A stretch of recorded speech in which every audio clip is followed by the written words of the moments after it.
Assalamualaikum warahmatullahi wabarakatuh. Sahabat milenial, manapun berada, apa kabar hari ini? Semoga kita semuanya dalam keadaan sehat walafiat. Kita berada di bulan suci Ramadan, mudah-mudahan kualitas kita semakin meningkat, talian sosial kita semakin meningkat. Para pemirsa, kita tetap di kampus Ramadan bersama Unisma Malang dan NO Channel.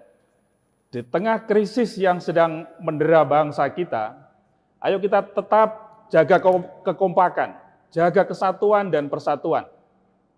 Kali ini, Kampus Ramadan akan mengajak sahabat milenial untuk kembali melakukan eksplorasi tentang kebinekaan dan perdamaian dunia. Bagaimana perjalanan bangsa ini dalam menjaga kebinekaan dan berpartisipasi dalam perdamaian dunia. Bagaimana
Assalamualaikum warahmatullahi wabarakatuh. Saya Mas Kuri Bakri, Rektor Universitas Islam Malang. Selamat menunaikan puasa di bulan Ramadan 1441 Hijriah. Semoga menambah kebugaran jasmani dan rohani kita semuanya. Wassalamualaikum warahmatullahi wabarakatuh.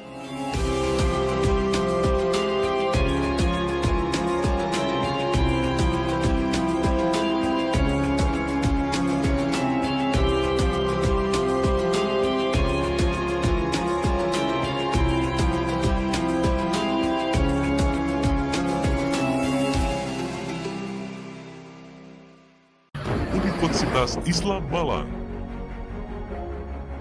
Kampus unggul mewujudkan World Class University. Selalu berkreasi untuk negeri. Religius dan akhlakul karimah. Menciptakan pemerintahan yang bersih dan entrepreneur yang islami. Saya merasakan pendidikan tinggi Islam yang maju dan modern di sini. Smart, creativity, dan inovasi. Mari bergabung masuk kuliah di Universitas Islam. Kami siap mengantarkan generasi muda berkarakter, mandiri, profesional, dan berdaya saing global. Unisma, Info, untuk Indonesia dan peradaban dunia.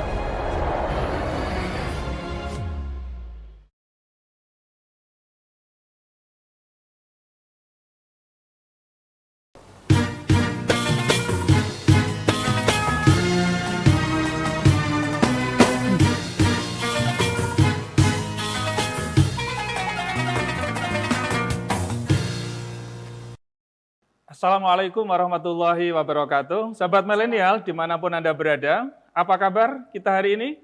Semoga kita selalu diberikan kesehatan oleh Allah Subhanahu wa Ta'ala di dalam menjalankan puasa di bulan suci Ramadan. Sahabat milenial dan pemirsa NO Channel yang dirahmati oleh Allah Subhanahu wa Ta'ala, mari kita tingkatkan ibadah kita kepada Allah Subhanahu wa Ta'ala, tetap semangat dalam beraktivitas dan selalu memohon rahmah dan maunah dari Allah Subhanahu wa Ta'ala senyampang kita berada di bulan suci Ramadan. Pemirsa, kali ini Kampus Ramadan, kajian milenial pustaka spiritual Ramadan akan mengajak sahabat milenial untuk kembali melakukan eksplorasi tentang dunia hukum dengan tema etika dalam berbangsa dan bernegara.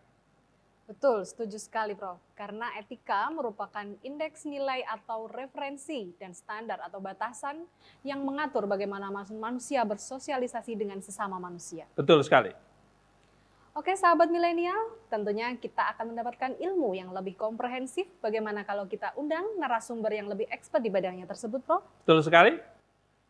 Sahabat milenial, di kampus Ramadan, kajian milenial Pustaka Spiritual Ramadan kali ini kita akan menghadirkan tamu istimewa kita yang akan menjelaskan tentang bagaimana urgensi etika dalam kehidupan berbangsa dan bernegara. Beliau adalah yang pertama Bapak Profesor Dr. Haji Ahmad Sodiqi SH, anggota Dewan Etik Mahkamah Konstitusi Republik Indonesia. Selamat datang, Prof. Selamat datang, Prof. Makasih rawuhnya. Waalaikumsalam warahmatullahi wabarakatuh. Yang kedua adalah Bapak Dr. Haji Suratman SH MHum, Dekan Fakultas Hukum Universitas Islam Malang. Selamat datang, Pak. Silakan. Mari. Silakan. Apa kabar Prof. Sodiqi? Alhamdulillah sehat. Sehat-sehat ya. Pak Dr. Ratman, sehat ya? Segar, Prof. Segar. Segar sekali. Mudah-mudahan kita di bulan suci Ramadan ini semakin ceria, Amin. semakin sehat, walaupun di tengah-tengah wabah COVID. Betul sekali, Prof. Sahabat milenial, untuk mewujudkan kehidupan berbangsa dan bernegara, kita terus didorong untuk membangun kehidupan sosial dan budaya, politik serta pemerintahan dengan baik, ekonomi dan bisnis yang mapan, penegakan hukum tanpa pandang bulu, pengembangan keilmuan menjadi keniscayaan, dan kelestarian lingkungan kita, semuanya untuk menjadi sumber kehidupan dan kelangsungan masyarakat. Nah, sebagai sahabat milenial, tentu persoalan-persoalan yang seperti itu mudah untuk diungkapkan. Betul, Prof. Tetapi bagaimana implementasinya? Membangun budaya dan peradaban, membangun pemerintahan, membangun pendidikan, dan lain sebagainya, tetap butuh apa yang disebut dengan kode etik. Betul, Prof. Nah, beliau ini ahlinya Betul. tentang kode etik ini. Oh, seperti itu, Prof. Betul sekali. Profesor Diki, ngomong-ngomong ini, mengapa etika di dalam berbangsa dan bernegara itu begitu penting? Ya, kalau saya lihat dari sisi yuridis, dikeluarkannya TAP MPR nomor 6 tahun 2001, itu alasan utamanya adalah lemahnya penghayatan agama. Jadi relevansinya adalah kita itu, kalau istilahnya Yetolkah ya, kita itu punya agama tapi tidak beragama gitu. Jadi punya agama ngaku Islam tapi penghayatan Islamnya itu kurang. Jadi relevansinya oleh sebab itu lalu TAP MPR 6 itu dikeluarkan. Itu jelas sekali di situ. Karena sebelumnya itu memang lalu berbagai asas yang menjadi fundamental negara dalam beretika dan beragama itu tidak nampak. Gitu ya. Jadi agama hanya dipahami, bukan dihayati. Iya, tidak dilaksanakan. Gitu. Itulah kemudian lalu itu hanya menjadi hafalan, bukan menjadi habit, menjadi sikap, pemikiran, dan sikap atau perbuatan dalam keadaan yang senyatanya. Dulu di era Orde Baru ada yang disebut dengan P4. Iya. Apa kira-kira P4 masih sangat relevan dalam dunia saat ini? Iya, kalau Pancasilanya masih. Masih. Iya. Jadi Pancasila itu pun dimanipulasi sedemikian rupa sehingga prakteknya juga banyak yang tidak sesuai dengan Pancasila itu sendiri. Katakanlah misalnya begini, etika bermasyarakat. Ya. Artinya di situ disebutkan bahwa kita itu harus punya rasa malu gitu loh. Rasa malu lah. Dalam keadaan masyarakat kita semodern ini, rasa malu semakin tipis gitu loh.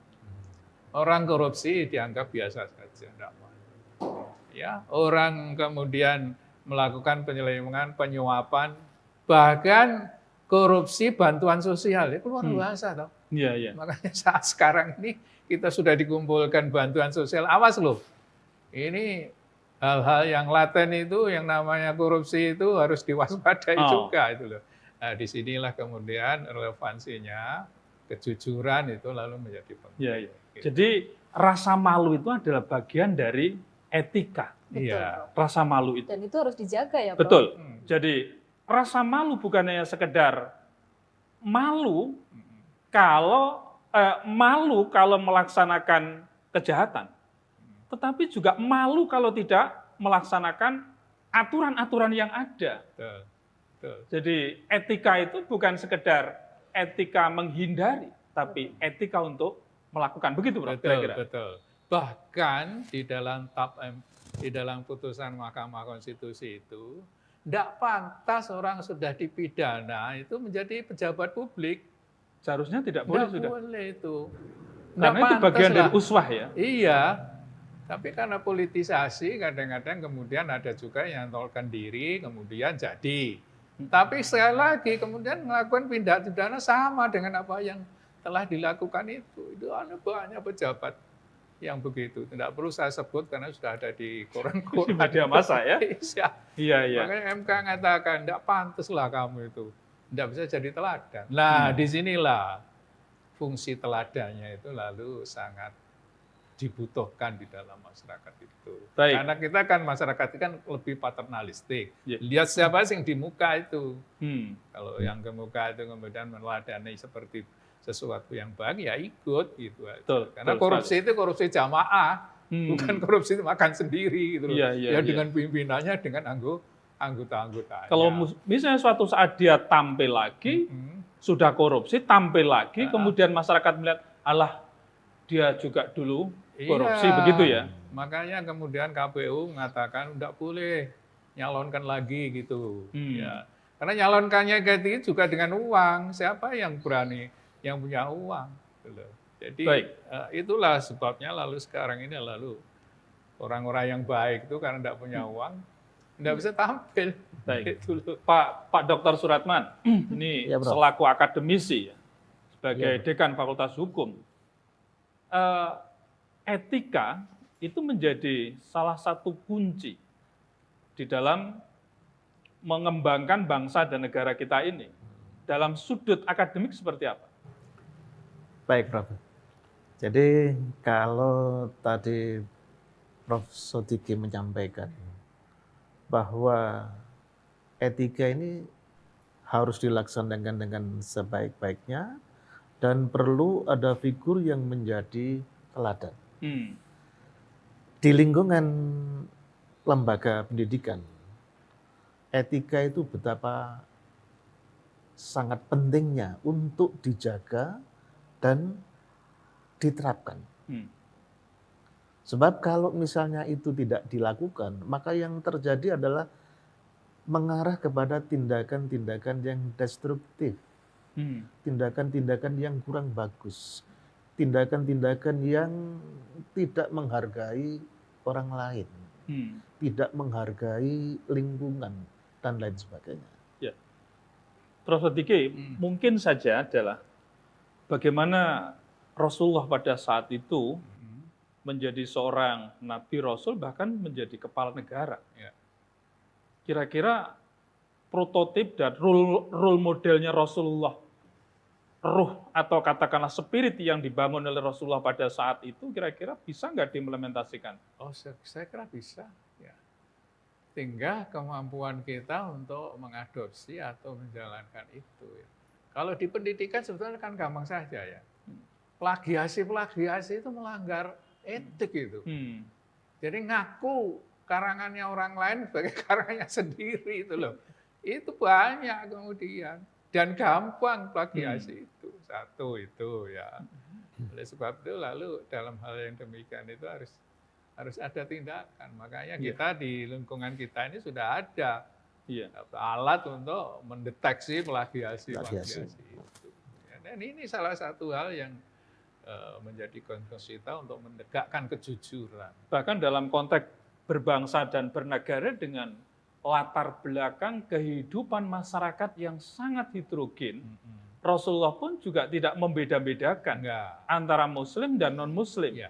Nah, apakah di negara kita ini praktek yang selama ini Prof. Sodiki ikuti di Mahkamah Konstitusi itu seperti apa? Iya, kalau di sana itu ada hakim itu harus meneguhi salah satu etiknya adalah tidak ada keberpihakan dan harus ada kesetaraan. Gitu. Artinya apa? Ukurannya itu bukan lalu agamanya siapa atau tingkat kehidupan atau kekayaan apa, tidak. Tapi adalah bahwa setiap warga negara itu mempunyai kedudukan sama di muka hukum. Nah, apa prakteknya kalau di luar? Ya itu tadi, seringkali hukum itu namanya tajam ke bawah tapi tumpul ke atas. Jadi kalau mengenai pejabat sulit dideteksi. Apa sampai saat ini Prof. Sodiki merasakan? Contohnya kan banyak. Ada Masiko, ada siapa itu, ada Nur Hadi dari Mahkamah Agung yang belum ketemu itu kan. Bagaimana mendeteksi teroris saja gampangnya begitu. Jadi ini dugaan loh ya, ini kami tidak menuduh, tidak. Tapi mungkin juga sudah diusahakan, tapi pintar malingnya itu masih. Berarti gitu. Mahkamah Konstitusi pusing juga ya? Pusing kalau Mahkamah Agung. Mahkamah Konstitusi itu juga bikin pusing ya pusing, enggak juga. Karena hakim itu pasti harus dibatasi. Betul. Jadi kalau ada tamu misalnya, siapa dia? Ada punya perkara di sini apa? Enggak ada. Boleh. Tapi apa syaratnya? Kalau bawa apa-apa, kresek misalnya, taruh di bawah, jangan nemui saya. Nah kalau hakimnya masih ragu-ragu, manggil temannya, tolong saya ditemani, biar dia enggak ngomong macam-macam. Itu juga saya lakukan itu begitu. Kehati-hatian ya? Iya. Wong rumahnya itu punya, katanya hakim itu punya rumah. Itu bagian dari etika seorang hakim. Iya. Misalnya hakim punya rumah, punya garasi misalnya. Garasinya untuk praktek advokat oleh anaknya. Nah, anaknya itu kan kadang jadi advokat di mahkamah itu enggak melanggar etik juga. Nah, pemahaman semacam itu juga harus dihayati bahwa hakim itu terbatas. Tapi bagaimana tidak? Kadang-kadang di mantenan ketemu orang, ngomong-ngomong orang itu punya masalah di Mahkamah Konstitusi. Tapi sebetulnya tidak ada pembicaraan apa-apa, kami itu kenal kok. Itu bisa dicurigai juga itu. Wah itu ada orang itu ngomong perkara itu mesti begitu. Jadi dia sendiri itu harus tahu bahwa hidupnya juga harus terbatas, sebebas itu. Kita mesti juga nanti akan ingin paham terhadap bagaimana seorang penegak etik tentang kalau kesahnya kira-kira seperti apa ya. Betul sekali. Tapi jangan dijawab dulu. Narasumber kita yang sangat hebat ini tentunya sahabat milenial akan tetap menanti bagaimana diskusi kita kali ini. Tetap stay tune ya di Kampus Ramadan bersama Unisma Malang dan NU Channel.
Assalamualaikum warahmatullahi wabarakatuh. Saya Mas Kuri Bakri, Rektor Universitas Islam Malang. Selamat menunaikan puasa di bulan Ramadan 1441 Hijriah. Semoga menambah kebugaran jasmani dan rohani kita semuanya. Wassalamualaikum warahmatullahi wabarakatuh.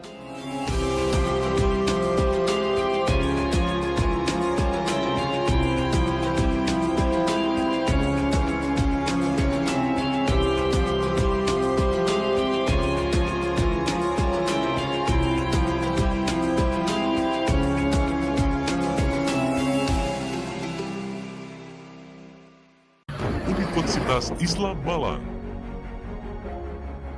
Kampus unggul mewujudkan World Class University. Selalu berkreasi untuk negeri. Religius dan akhlakul karimah. Menciptakan pemerintahan yang bersih dan entrepreneur yang islami. Saya merasakan pendidikan tinggi Islam yang maju dan modern di sini. Smart, creativity, dan inovasi. Mari bergabung masuk kuliah di Universitas Islam. Kami siap mengantarkan generasi muda berkarakter, mandiri, profesional, dan berdaya saing global. Unisma dari NU untuk Indonesia dan peradaban dunia.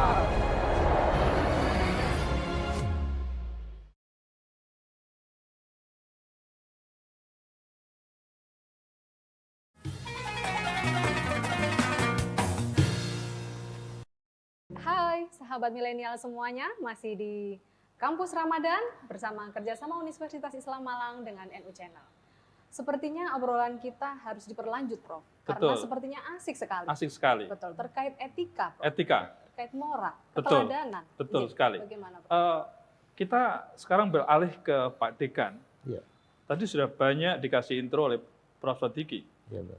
Kalau kesah sebagai seorang pimpinan di sebuah fakultas hukum, apa keluh kesahnya dalam menegakkan satu etika? Mungkin akademik, mungkin kemahasiswaan, Ya. atau bahkan ada lembaga hukum yang itu berkontribusi terhadap kehidupan bermasyarakat, apakah dalam bidang ekonomi, dalam bidang politik, mungkin dalam bidang pertanahan, apapun lah yang dihadapi oleh Fakultas Hukum. Budaya mungkin, Prof? Budaya termasuk. Ya. Jadi kalau saya selaku akademisi yang kebetulan ini diamanai oleh pimpinan universitas untuk melaksanakan pengelolaan di Fakultas Hukum, bukan berarti saya tanpa beban di dalam mengalami pelaksanaan etika pergaulan di lingkungan fakultas. Saya melihat banyak peristiwa ketika etika bergaul di kampus ini tidak berjalan dengan yang seharusnya. Saya melihat ada mahasiswa yang dalam tanda petik kurang memberikan rasa hormat kepada sang dosen. Itu sudah termasuk bagian dari tidak melaksanakan etika dengan baik. Sebaliknya, ada dosen yang juga dalam tanda petik melanggar etika yang seharusnya dijunjung tinggi, tetapi tidak dilaksanakan dengan sebaik-baiknya. Ini menjadi beban bagi saya sebagai pimpinan fakultas untuk bagaimana menegakkan agar etika pergaulan di lingkungan kampus ini dapat berjalan dengan baik. Kalau tadi Prof menyampaikan bahwa di Fakultas Hukum punya lembaga bantuan hukum dan lain sebagainya, ini seringkali memberikan bantuan kepada masyarakat. Itu bukan berarti lepas dari etika pergaulan, tidak. Kami tetap menjaga etika pergaulan dengan mereka. Bagaimana kami mengadakan hubungan dengan lembaga di luar kampus, baik dengan pengadilan negeri, baik dengan pengadilan agama, atau institusi lain. Sehingga kerjasama yang kami lakukan ini dapat terjalin ke depannya. Yang itu nanti muaranya akan memberikan efek positif bagi mahasiswa termasuk lulusan-lulusan dari Fakultas Hukum. Mahasiswa juga dilibatkan ya di dalam memberikan semacam penyuluhan atau mungkin juga penguatan kepada masyarakat, bagaimana supaya masyarakat itu menegakkan satu etika di dalam kehidupan. Iya, kami senantiasa melibatkan dalam kegiatan pengabdian kepada masyarakat. Baru-baru ini kita lakukan di Kota Batu bekerja sama dengan Polres Kota Batu. Atau beberapa waktu yang lalu di Kediri, kami mengadakan kerjasama dengan Kodam 5 Brawijaya. Ataupun di tempat-tempat lain, itu tidak lupa kami mengikut sertakan mahasiswa. Karena disitulah mahasiswa itu langsung belajar bagaimana cara menyampaikan ilmu yang dia dapat di bangku kuliah untuk bisa diterapkan di masyarakat. Baik, tadi ada satu persoalan yang dihadapi terutama di dalam proses pembelajaran yang menurut saya bukan hanya di lingkungan kita, tapi hampir di seluruh lembaga pendidikan bahkan di Indonesia. Di media massa banyak sekali satu kekerasan-kekerasan yang dilakukan baik oleh guru maupun siswa atau siswa kepada guru ya. Tapi saya yakin untuk di Fakultas Hukum kan tidak sampai kekerasan yang luar biasa dan kira-kira sudah cukup terselesaikan dengan baik kan, dengan cara-cara pendekatan yang lebih soft gitu ya, yang lebih soft kira-kira begitu. Nah, apapun sahabat milenial bahwa etika menjadi kunci utama di dalam pergaulan, bahkan di dalam mengembangkan satu budaya, peradaban, sistem pemerintahan dalam lingkungan pendidikan dan lain sebagainya. Dan apalagi lembaga pendidikan adalah merupakan condro dimukonya ilmu pengetahuan dan teknologi. Bukan begitu, Prof? Ya, baik. Saya menyambung itu tadi dulu. Ya. Bagaimanapun masyarakat kampus itu tidak steril, Tidak steril. terhadap pengaruh luar. Misalnya demo ya. Ya. Demo itu kan ekspresi dari kebebasan untuk menyatakan pendapat. Ya. Kalau di luar kita melihat demo itu nutup jalan. Itu sudah kebablasan itu.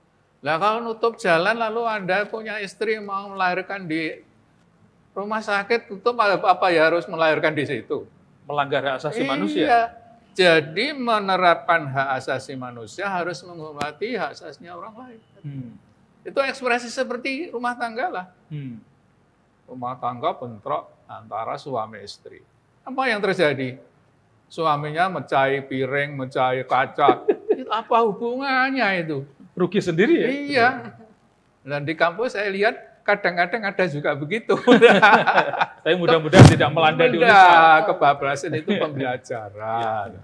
Supaya kita tahu bahwa janganlah yang tidak ada kaitannya dengan persoalanmu, kamu pecahi. Ya, seperti di sementara kampus itu ada juga yang membakar laboratorium. Subhanallah. Ini gimana sih? Ada juga yang menutup jalan lalu tangki Pertamina tidak boleh lewat. Ini gimana ini? Hubungannya apa? Antara tuntutan Anda dengan menjual minyak? Kan tidak ada. Kita kadang-kadang tidak berpikir rasional. Oleh sebab itu dalam Undang-Undang Dasar kita pasal 28I, HAM, hak asasi manusia itu boleh dibatasi. Jangan sampai melanggar haknya orang lain. Nah itu yang kadang-kadang tidak kita sadari. Pokoknya antem kromo saja seperti orang ngamuk gitu. Lah itu yang tidak. Kita kembali lagi ke Prof. Yang tadi. Saya ingin tahu keluh kesah Prof sebagai bagian dari Mahkamah Konstitusi yang selama ini. Saya yakin tidak mulus begitu saja, tapi juga ada keluh kesah yang luar biasa yang sahabat milenial akan mendengarkan keluh kesah ini. Betul. Ya, sebetulnya ya 9 hakim itu orang yang sangat pilihan lah sebetulnya gitu. Tapi namanya putusan hakim itu tidak mungkin memuaskan semua pihak. Pasti ada yang tidak senang. Dicari-cari gitu loh biasanya. oh ini hakimnya memihak, hakimnya itu kemudian mengajukan pertanyaan-pertanyaan yang tidak sewajarnya. Oh, hakimnya itu terpengaruh karena ini orang politik, jadi mesti ada intervensi politik. Ada saja begitu itu. Tapi kita tetap saja berpedoman pada fakta. Jadi tidak. Yang kedua sebetulnya lalu juga hal-hal yang perasaan saja. Kita tuh ngawasi teman sendiri. Iya, iya. Ya saya mantan gitulah. Tapi yang diawasi kan sebetulnya saya juga pernah dulu diawasi juga. Jadi saya kira itu biasa-biasa saja. Tapi kan tentunya ya bagaimanapun juga hakim juga manusia juga. Mungkin juga memang ada kesalahan juga. Kesalahan-kesalahan itu kalau sampai 3 kali melakukan kesalahan biasanya lalu diberhentikan. Tapi kalau sekali 2 gitu saya. Jadi Pak Dekan, saya akan lanjutkan lagi. Iya, Prof. Terkait dengan itu tadi berbagai macam bahwa etika adalah penting. Tapi tidak memungkiri pula bahwa di dalam kehidupan bermasyarakat banyak orang yang melanggar etika itu. Kira-kira konstruksi model pendidikan etika yang seperti apa yang bisa ditawarkan? Ini nanti untuk kedua-duanya ini. Ya. Baik Pak Dr. Suratman maupun juga Prof. Sodiki. Konstruksi model pendidikan etika yang seperti apa yang diharapkan nanti itu bisa melembaga pada masyarakat. Baik di kalangan mahasiswa maupun di kalangan masyarakat umum. Kira-kira seperti apa? Ya. Jadi kalau bagaimana agar etika bergaul di masyarakat ini melembaga, baik bagi masyarakat yang ada di lingkungan pendidikan maupun masyarakat umum. Jadi kalau saya boleh berpendapat, untuk yang di lingkungan kampus, barangkali kita harus terlebih dahulu memiliki kode etik. Sebab selama ini kadang-kadang perguruan tinggi itu jarang yang memiliki kode etik. Kalau peraturan-peraturan kampus banyak, tapi peraturan yang menyangkut kode etik itu tampaknya belum ada. Mutlak harus ada ya? Harus ada. Sehingga atas dasar kode etik ini kita lebih mudah untuk bagaimana mensosialisasikan, menginternalisasikan etika kehidupan di kampus ini menjadi lebih mudah. Yeah. Demikian juga kalau itu di lingkungan masyarakat umum. Itu paling tidak lembaga-lembaga pendidikan, baik umum maupun lembaga pendidikan keagamaan, harus berusaha untuk memiliki kode etik di lingkungannya masing-masing, sehingga itu bisa disosialisasikan kepada masyarakat yang ada di sekitarnya. Yeah. Demikian. Prof. Sodiki mungkin ada pemikiran untuk ada keterbukaan. Itu tergantung pada situasi kondisi masyarakat setempat. Kalau di kampus itu kadang-kadang kan gini, mahasiswa merasa bisa mengerjakan soal, tapi kok nggak lulus itulah. Itu bahaya.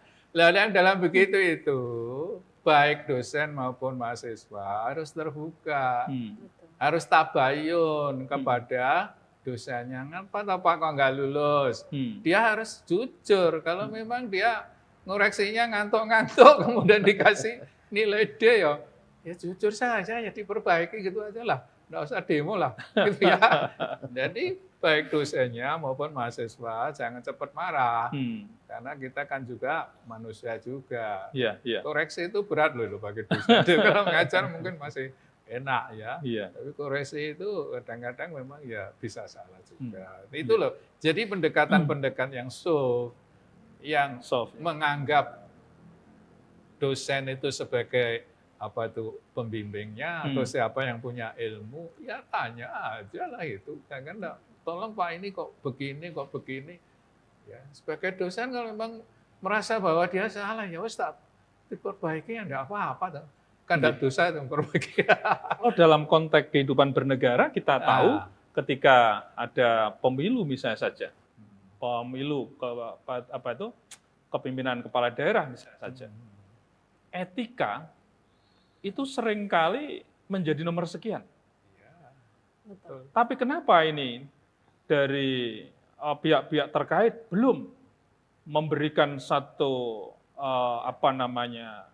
punishment misalnya saja? Mohon maaf, Prof. Ya. Boleh nanti kita lanjutkan lagi obrolan kita? Oke guys, tetap stay tune ya di Kampus Ramadan bersama Universitas Islam Malang dan NU Channel.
Assalamualaikum warahmatullahi wabarakatuh.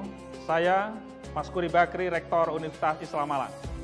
Selamat menunaikan puasa di bulan Ramadan 1441 Hijriah. Semoga menambah kebugaran jasmani dan rohani kita semuanya. Wassalamualaikum warahmatullahi wabarakatuh.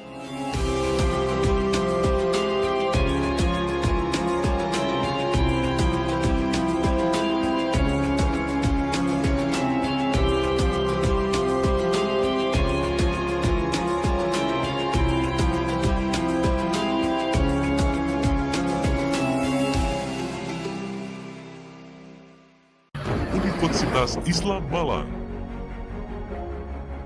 Kampus unggul mewujudkan World Class University.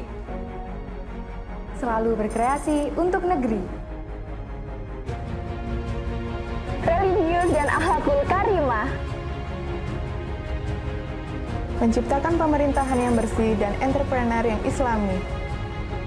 Saya merasakan pendidikan tinggi Islam yang maju dan modern di sini. Smart, creativity, dan inovasi. Mari bergabung masuk kuliah di Universitas Islam. Kami siap mengantarkan generasi muda berkarakter, mandiri, profesional, dan berdaya saing global. Unisma dari Info untuk Indonesia dan peradaban dunia.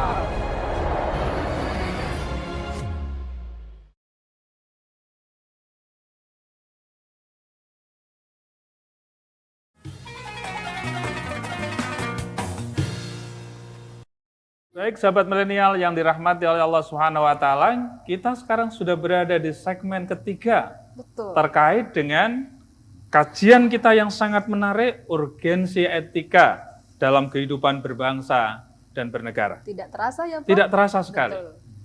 Prof. Diki tadi saya singgung tentang masalah pemilu misalnya saja. Yang seringkali banyak kasus-kasus di mana satu sama lain ini banyak yang melakukan satu tindakan-tindakan bahkan melanggar etika sebenarnya. Ya, saya melihatnya dari sisi begini. Jadi orientasi pada kekuasaan itu mendominasi ya, masalah hukum dan etik. Nomor 2 hukum dan etik itu. Yang penting kuasa dulu. Yang gitu penting loh. menang dulu. Iya, yang penting menang dulu itu apa? Dan untuk menang perlu uang. Nah, sekarang pertanyaannya, adakah sekarang calon kepala daerah itu orang yang tidak punya uang? Iya, Di situ. Lah uang itu bisa dibotoi. Orang-orang yang diawas loh Pak, kami biayai nanti kalau Bapak jadi proyeknya saya dikasih. Itu kemudian menjadi makanannya KPK, sudah begitu. Apakah itu bagian dari arosi wal murtasi? Ya kira-kira gitulah. Sekarang sudah tidak takut orang begitu ya. Tidak takut, terus akan-akan dengan malaikat yang tanya tidak takut sudah. Itulah. Jadi, maka sahabat milenial, sesungguhnya bahwa etika menjadi kunci utama dan kita harus jujur untuk melaksanakan berbagai macam aktivitas. Ketika etika tidak ditegakkan dan orang menghalalkan segala cara, maka akan merugikan diri sendiri. Termasuk juga terkait dengan pemilu. Kalau tadi Prof. Sodiki mengatakan bahwa kalau pontoh dia nggak punya duit, maka ada yang membackup. ya. Lalu kalau mereka sudah jadi, lalu dia harus berbuat apa, Prof?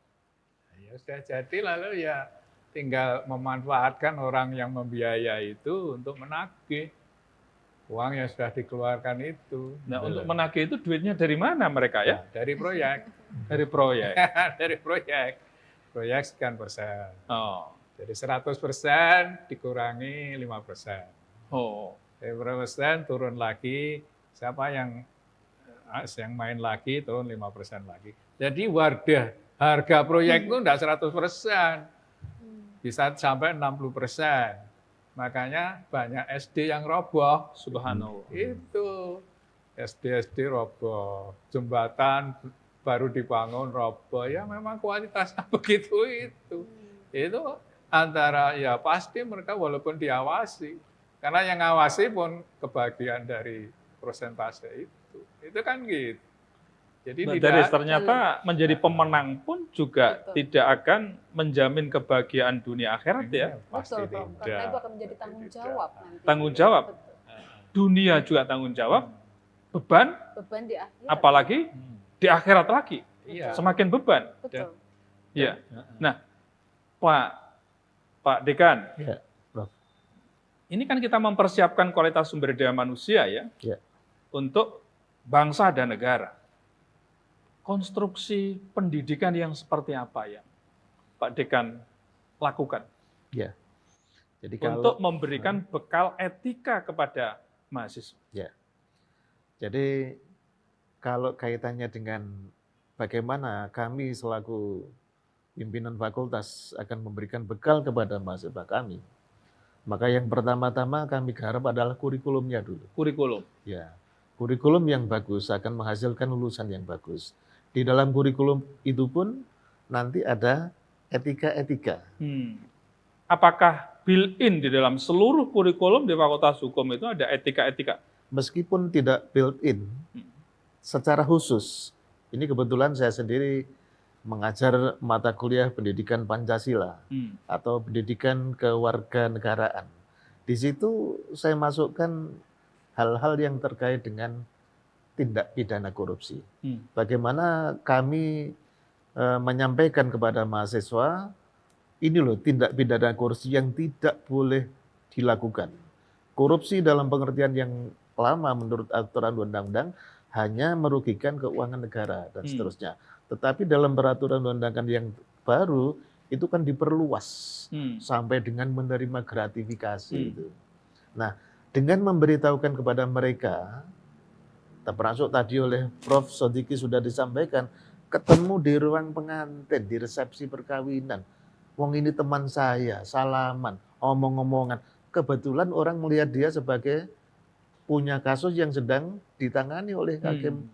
Nah, itu sudah dianggap melanggar etika. Ya, hal-hal yang seperti inilah yang kami sampaikan kepada para mahasiswa di kelas, tolong etika pergaulan, etika profesi, apalagi nanti Anda bekerja sebagai seorang advokat, itu ada etika profesi hukum.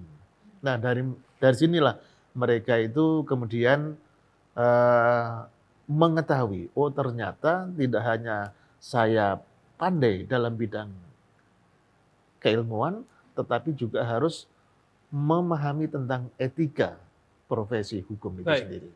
Prof. Sodiki, idealnya seperti apa kurikulum itu dikonstruksi, dibangun, karena apapun Prof. Sadiki berada di dalam lembaga konstitusi yang secara pragmatis di sana membutuhkan ujung tombak ya, membutuhkan ujung tombak, bahkan mengubah suasana yang selama ini belum sesuai dengan harapan masyarakat untuk keadilan, misalnya saja untuk menegakkan etika. Intervensi apa yang seharusnya dilakukan? Apakah Fakultas Hukum harus kerjasama dengan berbagai pihak untuk bisa menampung berbagai persoalan-persoalan yang selama ini terjadi, baik itu dalam konstelasi politik, dalam konstelasi dalam bidang perkembangan ekonomi, sosial, budaya misalnya, dan lain sebagainya. Atau seperti apa? Kalau yang saya lakukan itu memberi kuliah itu, atau berkuliah, itu sambil memasukkan unsur pendidikan. Ya. Katakanlah misalnya begini, banyak yang nggak masuk kuliah dah. Saya kasih tahu, kalau Anda ingin menghormati orang lain, ya dihormati, hormatilah orang lain juga. Gitu. Kalau saudara masuk itu artinya saudara memperhatikan kuliah saya juga wajib memperhatikan apa yang saudara lakukan itu. Jangan tidak pernah masuk disuruh menghargai sama dengan yang rajin, kan tidak mungkin itu. Itu di dalam masyarakat juga begitu.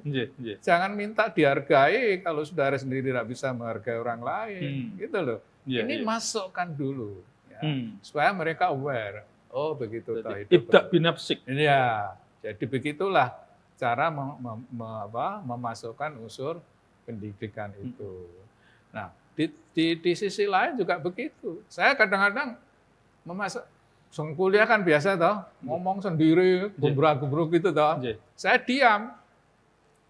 Kalau diam mereka diam. Jadi begini ya, kalau saya sedang ngomong, saudara jangan ngomong. Tapi kalau saudara ngomong, saya tak diam. Gitu. Jadi saya melihat seperti dulu Pak SBY itu ketika rapat ya, kabinet, atau ada orang ngomong, dia diam. Dia marah dia. Saya sedang ngomong, nggak saudara ngomong sendiri. Nah, saya mencoba mengambil hikmah dari itu. Ini menghargai juga orang lain. Orang lain sedang mikir gimana ngomongnya yang bagus, dia ngomong sendiri. Lihat gimana? Nah, ini saya menghargai Anda, saya tak diam. Silakan ngomong dulu, selesai, baru saya tak ganti ngomong. Gitu. Ini bagian dari pendidikan yang diselipkan di dalam ruang-ruang kuliah begitu. Proses pembelajaran. Iya, tidak usah ada mata kuliah sendiri misalnya. Ya, etika yang dimasukkan di dalam proses pembelajaran, di dalam prakteknya ya, bukannya sekedar teoritik. Iya. Saya sekarang misalnya aja ada pembangunan. Ini juga menyangkut ekonomi ya. Ini salah satunya kalau di Gagli juga ada di Malang di sini. Ada pasar yang tidak mau dibangun. Ada mau dimodernisir supaya nanti penjualnya enak dan sebagainya. Pertanyaannya adalah, kalau pasar sudah jadi, apa saya pedagang kecil bisa jualan di situ apa enggak?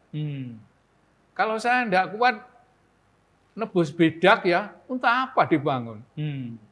Kan penghasilan saya di mana? Lah sekarang praktek modernasi pasar itu banyak juga yang akhirnya pedagang kecil itu tersingkir. Yang kuat dan yang mereka yang berani menebus bedak. Ini unsur keadilannya di mana?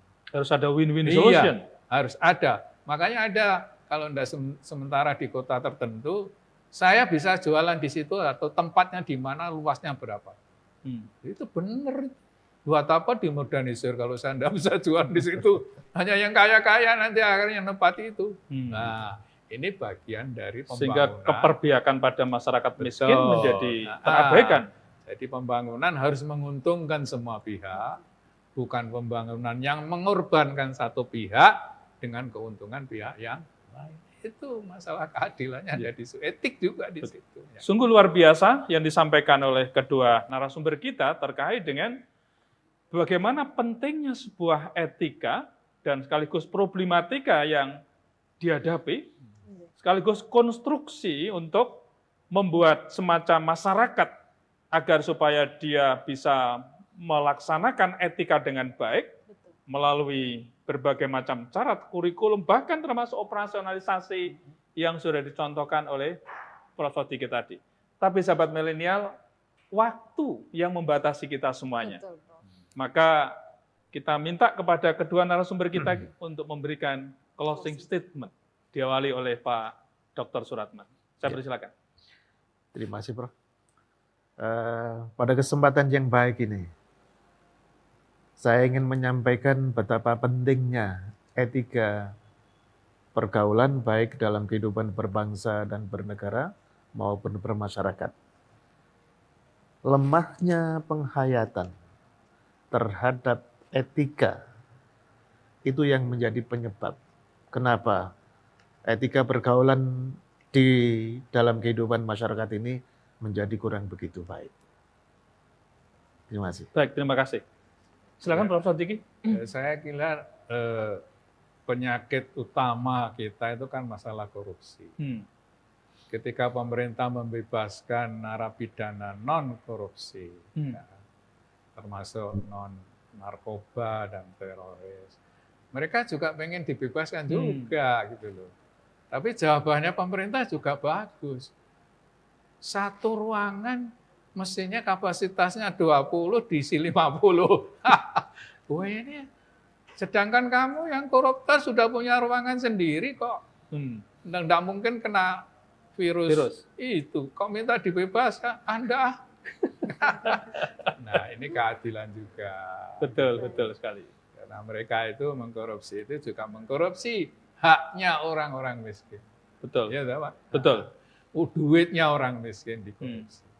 Nah, disitulah saya kira kita tetap menjaga sangat etis bahwa siapa yang punya kejahatan berat, ya harus menanggung apa yang menjadi akibat dari kejahatan itu. Tapi kalau mereka maling ya sekedar mau ingin makan dan sebagainya, dikeluarkan dan sebagainya juga sangat manusiawi. Terima kasih. Baik, Prof. Sodiki atas kehadirannya dan berkenannya untuk hadir dengan Pak Dr. Suratman pada kesempatan hari ini. Mudah-mudahan memberikan inspirasi kepada sahabat milenial. Dan kita insya Allah akan bisa ketemu di lain kesempatan. Betul sekali, Prof. Sangat luar biasa sekali diskusi kita hari ini. Sangat menarik. Tentunya kita akan mendengarkan quote dari profesor kita yang sangat hebat dan luar biasa.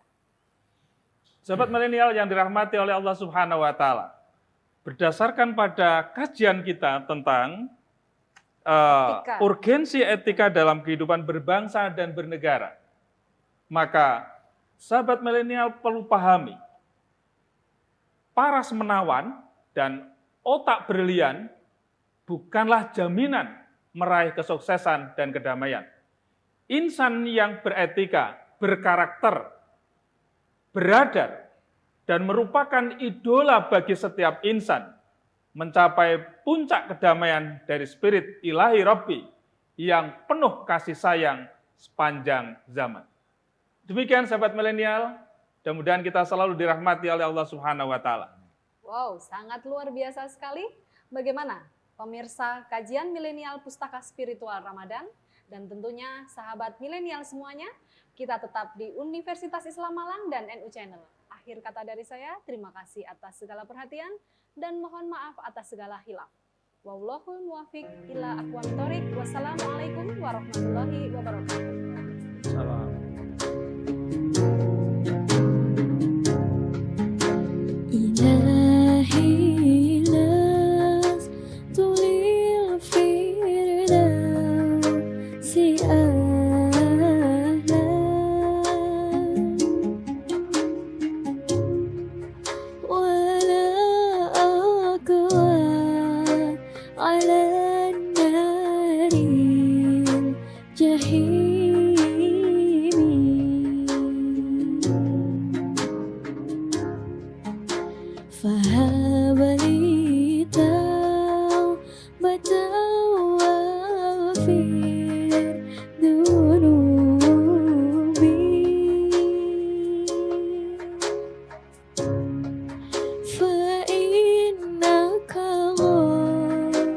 Firun dambi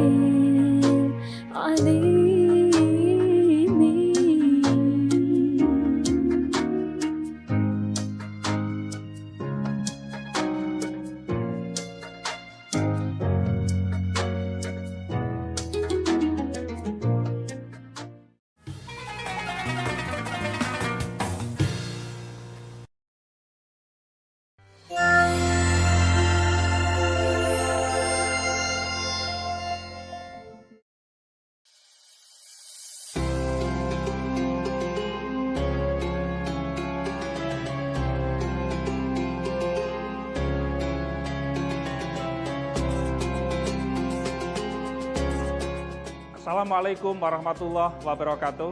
Saya Mas Kuri Bakri, Rektor Universitas Islam Malang. Selamat menunaikan puasa di bulan Ramadan 1441 Hijriah. Semoga menambah kebugaran jasmani dan rohani kita semuanya. Wassalamualaikum warahmatullahi wabarakatuh.